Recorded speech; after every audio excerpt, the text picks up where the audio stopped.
Caden Clark, for everyone's reference, has been loaned back to the New York Red Bulls until June. So he'll go back to the club until the summertime when the club goes into their kind of summer break. It'll play him through the summer break as a young player, and then he'll be able to join the team in the late summer, early fall when they go into their preseason in the summer and then into the season. I mean, what are you thinking about this type of thing? Do you think it was because of the fact that Red Bulls aren't in a great light right now, and they thought, well, we're going to bring in this guy who wasn't quite ready anyway, and we're going to bury him somewhere, and it's not going to be great for his development, where it's better for him to get more minutes and come in more primed and ready to go? A little more Brenden Aaronson-like, where you're going to get your games there and be able to step right into a new team with probably a new manager, with some new signings, and then be part of what is probably going to be more puzzle pieces where you actually have a clearer picture? Or do you think this was just a matter of like, he's not ready yet, let's keep him, they're keeping him within the system.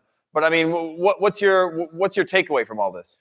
I'm disappointed for Caden Clark. Obviously, there was a lot of excitement about him making that move and taking that next step in his career. Mm-hmm. I kind of wish that they would have loaned him out to RB Salzburg instead. So at least he could have seen this move to Europe. He could have had a friend already baked in. I don't know if he's friends with Brenden Aaronson or not, but at least another American who's gone through the process, who's 6 to 12 months ahead of him and how this whole thing works. Of course he's friends with Brenden Aaronson. Brenden spells his name with 2 E's, and Caden's name is Caden. They're from the same generation of all these. That's fair. They're friends. They've got all those names, the Aidens and the Indens and the, they're all part of the same. No, that's fair. That's fair. But I thought that would be, I wonder if they considered that. I'm sure they did, about whether he could fit into any of these systems. The problem is, I think they're doing him a favor by not allowing him to go to RB Leipzig, because they are in turmoil right now. They're having a tough time figuring it out. They thought that Jesse Marsch was the problem, and they're realizing quite quickly that, hey, wait a second, maybe he's not the problem. The results haven't been great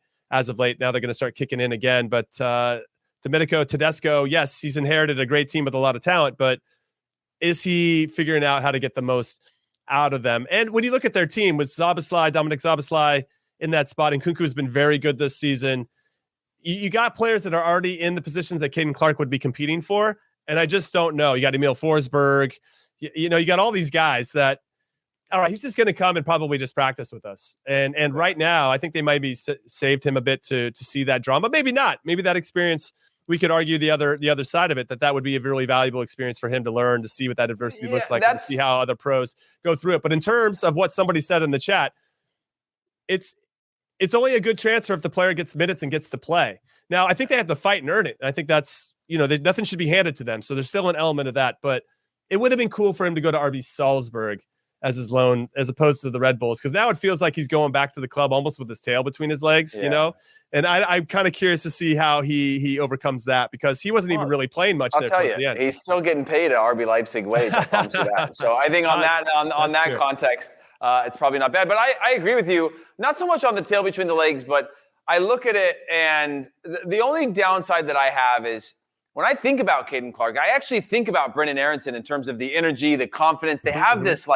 swag to them on the field where they feel they can take on anyone. And I think that does really well in Europe. And I think whether it was Salzburg or Leipzig, him being in that environment, he seems like, we had a lot of players throughout the past, and we'll continue to have players that go to Europe and they just don't have the maturity or the character or the discipline or just personality traits that allow them to thrive in environments where they're very uncomfortable, right? Where football is their life.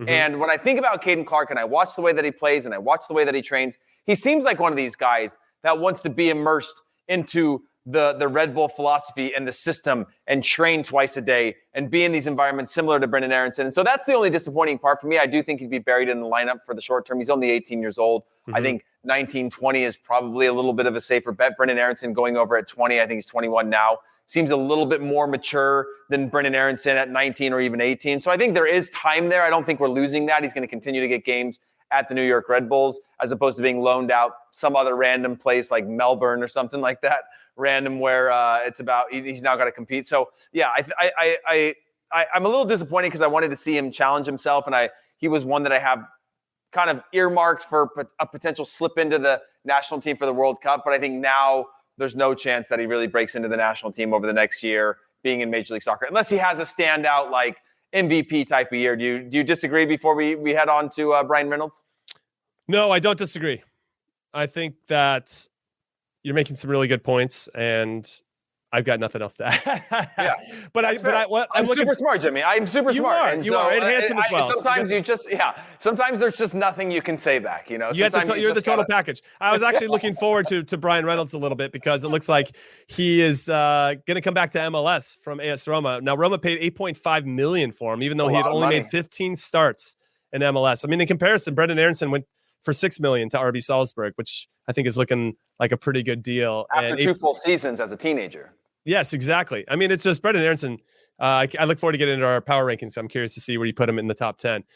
But with regard to Bryan Reynolds, he needs to play. He needs minutes. And if that's in MLS, he can cut his teeth and get a little bit more well-rounded in that position, then so be it. I don't know how much he's going to cost, if it's a loan, if it's permanent. I don't know what the story is with Bryan Reynolds, but he needs to get out of a situation if he can't play. He didn't do well with his 1 or 2 opportunities under Jose Mourinho, especially in the Conference League where they lost to that piece of IKEA furniture, Bodo Glimt.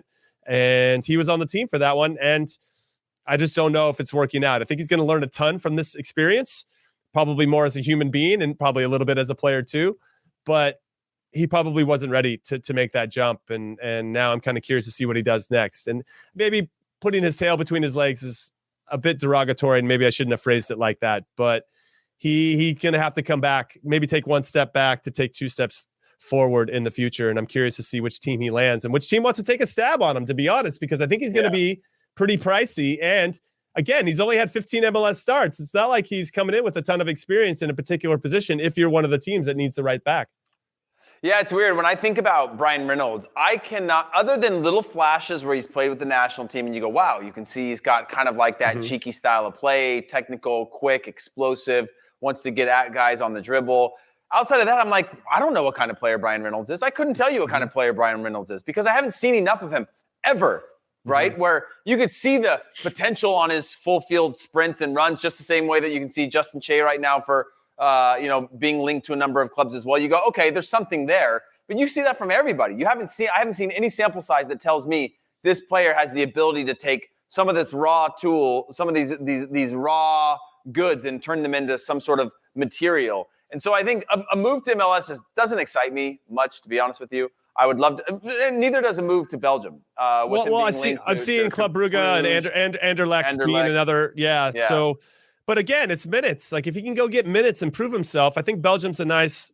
But why can't a player who was bought for $8.5 million not catch the eye of like someone at PSG or not PSG? Sorry, that's a little extreme. PSV Eindhoven or a Feyenoord or an Ajax is a bit extreme because they don't need anybody right now. Because the dude's not moving the needle, man. Let's just call it what it is. He's not moving the needle where he is. But he's still. What is he? 19? 18, 20, 19, 20 years old. Okay, so he's got to get first team minutes at 20. If you're not playing at 20, that's a big problem. So maybe MLS is the right move. But my worry about MLS is it's getting better, but he's probably not going to come into a scenario where there's another player in his spot and he's got to compete week in and week out. Now, Roma, there was 3 in his position. And then there was a player coming up underneath him. And that's a really hard situation for a guy to come in with a transfer fee. And then a new manager comes in and goes, not my guy. So I want him to be in an environment where he's always chasing somebody and there's always somebody coming up behind him. If not, you're competing with somebody 1-on-1 to win that starting spot because he's got the talent. But if no one's going to push him, I always worry about that comfort that comes in MLS because I'm not sure if it's deep enough to really take a player like that and put him under pressure. I don't know. I mean, maybe you feel it's deep enough now for him to have that type of environment. Well, but at some point, we've been around enough, whether we were teammates with these players or now when we're coaching or trying to advise younger players on what they do. Some of them, naturally, they need, everybody has a process of dealing with disappointment and or failure or not playing well. And the real simple solution, this is pretty harsh, but if you want things to go your way, you got to play better. It's that simple. You have to just play better. If a coach is asking you to do something, you just do it and you keep your mouth shut. And that's how you earn respect. And you go out there and you do it consistently. If he's asking you to do X, you do X and you try to be as good as you can at it. And I feel like, and this isn't this new generation or this is an old guy talking to the old guy doesn't understand. It's always been like this and it'll always be like this moving forward. It doesn't change. It's human nature. But for the players that can play, and at some point you have to stop complaining about what your situation is and just play better. Otherwise, a team and or coach is going to find a different solution if you're not playing well enough to warrant consideration. That's how it works. Does it happen faster over in Europe where you get less time to figure that out? Yes. That's why there's a big push to get of our American players over here. Sink or swim a lot quicker. In MLS, there's a little bit more time to sink or swim. That you do have some time to develop. And that's fair play to FC Dallas, who continue to do it consistently. Now, that hasn't turned up much success to their first team, but man, their youth academy is really churning them out. But now it's this next step of, okay, now you're over there, sink or swim time. And if you can't swim, you're out. And that's the way it goes. But now Bryan Reynolds is in a position where I think Anderlecht Club Brugge is not a bad position to be in, where, okay, I go in there, I go to a league where some of these teams do get in the Champions League. I help them. If you make your mark there and they've proven that at some point Roma bought that guy I can see it. Right now, people can't see why they purchased him for $8.5 million. And he might not be able to see it either because he just doesn't have a lot of experience in the position they bought him for. It's all potential based. So now he's got to go somewhere where he can prove it. MLS, Belgium. But if he wants to stay in Europe, I don't think Belgium at one of those two clubs is that bad of a thing. Does it feel like a step back? Anything he does from this point on is going to feel like a step back, and he's got to get over it and just start playing better. And that will help solve some of his problems instead of just bitching. I'm not saying this is what he's doing. I'm just kind of speaking to the general player, not Bryan Reynolds. But at some point, you got to stop bitching and just go out there and play better.